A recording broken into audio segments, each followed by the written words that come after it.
Hello friends, class 12th computer science में अब हम लोग डिस्कस करने वाले हैं अपना एक और टॉपिक जो कि कंप्यूटर नेटवर्क से रिलेटेड है। दोस्तों, अब मैं आपको बताऊंगा यहाँ पर नेटवर्क मॉडल के बारे में। ये जो नेटवर्क मॉडल है दोस्तों, दो टाइप के आपके पास होते हैं। पहला जिसको हम लोग कहते हैं सर्वर बेस्ड नेटवर्क, जिसमें एक हमारा मेन कंप्यूटर होता है जो कहलाता है सर्वर, और जितने भी कंप्यूटर्स हैं दोस्तों जो इससे जुड़ रहे हैं उन सभी को हम लोग कहते हैं क्लाइंट। ठीक है, तो एक आपके पास जो मॉडल है इसको हम लोग क्या बोलते हैं, client server architecture, client server network. और दूसरा जिसके अंदर हमारे पास कोई पर्टिकुलर एक कंप्यूटर नहीं होता, एक सर्वर नहीं होता, इसमें एक कंप्यूटर ने इसको डेटा भेज दिया, ये इसको भेज सकता है, ये इसको भेज सकता है, या फिर ये इसको भेज सकता है, या ये इसको भेज सकता है, ये इसको डायरेक्ट भेज सकता है। तो इसका मतलब है कि यहाँ कोई पर्टिकुलर आपके पास कंप्यूटर नहीं है, एक सर्वर नहीं है जो कि आपको परमिशंस देता है। तो दो टाइप के आर्किटेक्चर होते हैं, एक जिसको हम लोग कहते हैं पीयर टू पीयर, और दूसरा हम लोग जिसको कहते हैं क्लाइंट सर्वर नेटवर्क। तो नेटवर्क मॉडल क्या हो गया? Network model refers to the structure and design of a computer network that defines how devices communicate with each other. तो यहाँ पर अगर हम बात करें तो यहाँ पर टाइप्स ऑफ नेटवर्क यानी कि कंपोनेंट्स के बेसिस पर देखेंगे तो दो टाइप के आपके पास ये बन जाते हैं। कौन कौन सा है? पीयर टू पीयर और क्लाइंट सर्वर। एक एक करके इसको डिस्कस करते हैं। पहला है दोस्तों आपके पास यहाँ पर जो कहलाएगा पीयर टू पीयर, यानी कि पी टू पी नेटवर्क भी हम इसको कहते हैं। अगर दोस्तों मैं यहाँ अपने मोबाइल से अपने दोस्त को डेटा ट्रांसफर कर रहा हूँ, और वो डेटा ट्रांसफर कर रहा हूँ कोई ऐप को यूज करते हुए, जैसे शेयरिट हो गया, जेंडर हो गया, शेयरमी हो गया, तो यहाँ पर हम दोनों के बीच में कहीं कोई सर्वर नहीं है। अगर नहीं है तो उस टाइप पर मैं इसको कहूंगा ये एक पीयर टू पीयर नेटवर्क है। इसी टाइप से मेरी स्कूल की जो लैब है उसके अंदर दोस्तों जो कंप्यूटर है वो सब हमने हब या स्विच के साथ कनेक्ट कर दिया। उसमें पर्टिकुलर कोई ऐसा कंप्यूटर हमने नहीं लगाया है जहां पर डेटा पहले आएगा, जहां डेटा सेव होगा वो परमिशन देगा। तो जो हम लोग लोकल एरिया नेटवर्क बना रहे, जैसे स्टार टोपोलॉजी हो गया, बस टोपोलॉजी हो गया, तो यहाँ पर हम लोग जो है वो कहीं कह सकते हैं सर्वर नहीं बना रहे, तो उस टाइप की टोपोलॉजी को हम लोग क्या बोल देंगे? यहाँ पीयर टू पीयर नेटवर्क। तो पीयर टू पीयर नेटवर्क क्या हो गया? Is the setup where all devices are equal and can directly share files, data और resources without relying on a central server, जिसमें कहीं कोई सेंट्रल सर्वर नहीं होगा कि पहले डेटा इसके पास आएगा, यहाँ से भी डेटा इधर आएगा, यहाँ से भी डेटा इधर आएगा, इधर से भी इधर आएगा, फिर ये फाइनली दोस्तों ये सर्वर जो है वो सबको डेटा ट्रांसफर करेगा। ऐसा यहाँ पर कुछ भी नहीं होता है, इसलिए हम लोग इसको क्या बोलते हैं? पीयर टू पीयर या पी टू पी। ठीक है, the computer that serves on a peer-to-peer computer are often termed as a non-dedicated server। मतलब वैसे सर्वर तो नहीं होगा, एक होता है डेडिकेटेड सर्वर, एक होता है नॉन डेडिकेटेड सर्वर। अगर ये इसको डेटा भेज रहा है तो कोई सर्वर है ही नहीं, इसलिए इस टाइम पर हम इन दोनों कंप्यूटर को क्या बोल सकते हैं? जो भी डेटा यहाँ पर ट्रेवल करवा रहा है, ट्रांसफर करवा रहा है, उसको हम बोल देंगे नॉन डेडिकेटेड सर्वर ये होते हैं। इसी टाइप से नेक्स्ट आपके पास सेकंड नंबर पे जो हम लोग डिस्कस कर रहे हैं वो है क्लाइंट सर्वर नेटवर्क। इसमें क्या होगा दोस्तों? जितने भी कंप्यूटर्स हैं वो सब कहीं ना कहीं किससे जुड़े होंगे? इस मेन सर्वर के साथ। ठीक है, जैसे मैं आपको कह रहा हूँ कि आप गूगल या फेसबुक या इंस्टाग्राम या जो भी दूसरे ऐप यूज करते हो उसमें डेटा हमेशा सर्वर पे जाके स्टोर होता है।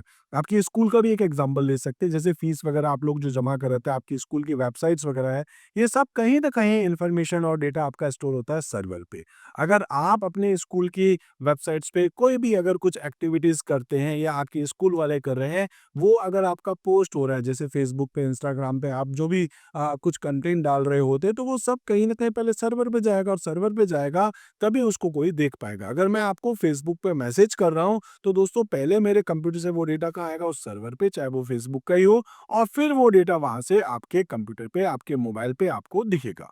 ठीक है, तो इस टाइम पर हम लोग क्या बोलेंगे कि कुछ क्लाइंट्स होते हैं जो किसी एक सर्वर कंप्यूटर के साथ जुड़ते हैं। इस कंप्यूटर को मैं क्या बोल दूंगा दोस्तों? यहाँ पर सर्वर कंप्यूटर, और ये सारे के सारे कंप्यूटर क्या कहलाएंगे अपने पास? Client computer. तो क्लाइंट्स होंगे बहुत सारे कंप्यूटर, और एक आपके पास होता है सर्वर।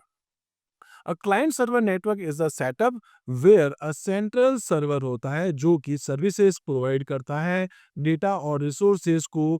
ठीक है, ये सर्विसेज प्रोवाइड कराएगा मल्टीपल क्लाइंट डिवाइसेस को।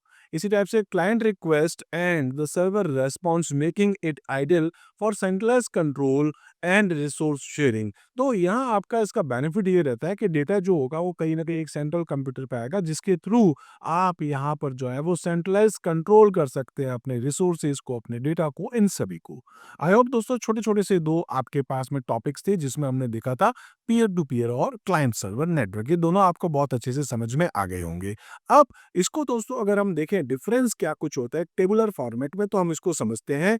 सिक्योरिटी को लेकर के बात करें तो दोस्तों सेंट्रल सर्वर अगर आपके पास है तो यहाँ आपको सिक्योरिटी जरूर मिलेगी। ठीक है, द सर्वर्स जो है वो कंट्रोल करता है आपकी सिक्योरिटी को नेटवर्क पे, जबकि पीयर टू पीयर में क्या कोई सेंट्रल सिस्टम तो है नहीं, तो इसलिए यहाँ पर सिक्योरिटी आपको नहीं मिलेगी।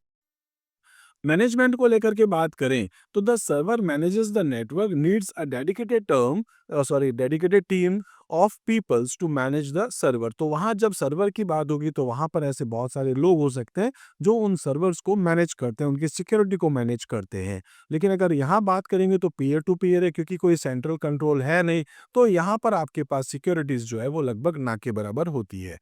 डिपेंडेंसीज को लेकर के बात करें तो जितने भी क्लाइंट्स हैं ये सब डिपेंड किस पे होते हैं दोस्तों, सर्वर के ऊपर। अगर सर्वर आपको रेस्पॉन्ड करेगा तो ही काम कर पाएंगे। जैसे कई बार हम कहते हैं कि सर्वर डाउन हो चुका है, तो उस केस में फिर हम उस पर्टिकुलर सर्विस को एक्सेस नहीं कर सकते। लेकिन अगर हम क्लाइंट्स को लेकर के यहाँ डेज को लेकर के बात करें पी टू पी में, तो यहाँ पर जो है कहीं आप सर्वर के ऊपर डिपेंड नहीं होते, इसलिए यहाँ पर जो है आपको सर्विसेज ज्यादा मिल जाएगी, डिपेंडेंसी कम होगी। परफॉर्मेंस को लेकर के बात करेंगे तो दोस्तों द सर्वर कैन बी यहाँ upgraded to be made more powerful to cope with the high demands. ठीक है, जबकि यहाँ बात करेंगे if machines on the network are slow they will slow down their या अदर मशीन्स। ठीक है, अगर एक मशीन स्लो है तो वो दूसरी मशीन्स को भी स्लो कर देगी पी टू पी के अंदर। जबकि अगर हम बात करेंगे यहाँ सर्वर बेस्ड में, तो यहाँ आप इसको अपग्रेड कर सकते हैं, पावरफुल सर्वर बना सकते हैं। बैकअप को लेकर के बात करेंगे तो दोस्तों यहाँ पर आपका डेटा क्योंकि मेन सर्वर पे डिपेंड करता है, आपका डेटा पूरा सर्वर पे होता है, इसलिए यहाँ पर बैकअप लिया जा सकता है। जबकि अगर हम यहाँ बात करेंगे पी टू पी के अंदर, तो यहाँ पर दोस्तों हमारा जो बैकअप है वो हम लोग नहीं लेके रखते, क्योंकि मैंने डेटा भेजा, सामने वाले के पास गया, सामने वाले ने, मतलब इन दोनों के बीच में कहीं कोई डेटा आपका स्टोर नहीं होता। तो each computer has to be backed up. ठीक है, data can easily be deleted by users. ठीक है, तो यहाँ आपके पास इस टाइप के कुछ डिफरेंसेस थे। आई होप दोस्तों ये भी आपको अच्छे से समझ में आ चुका होगा। तो दोस्तों आज हम लोग एक बार इतना ही देख लेते हैं। आई होप सारे कॉन्सेप्ट्स क्लियर होते जा रहे हैं आपको, इस चैप्टर से रिलेटेड एक एक टॉपिक को दोस्तों हम लोग बहुत अच्छे से समझ रहे हैं। दोस्तों अगर आपने इस चैनल को अभी तक सब्सक्राइब नहीं किया तो जरूर कर लीजिए, ताकि आगे के जो इंपॉर्टेंट वीडियोस हैं वो आप तक आसानी से पहुंच पाएंगे। और अगर वीडियोस पसंद आए तो आप इसको लाइक जरूर कीजिएगा। पॉजिटिव कमेंट अगर आप करेंगे तो मुझे भी मोटिवेशन मिलेगी और कहीं ना कहीं चैनल को भी ग्रोथ मिलेगा। मिलते हैं दोस्तों अगले वीडियो में, तब तक के लिए आप मेरे साथ जुड़े रहिए। Thank you.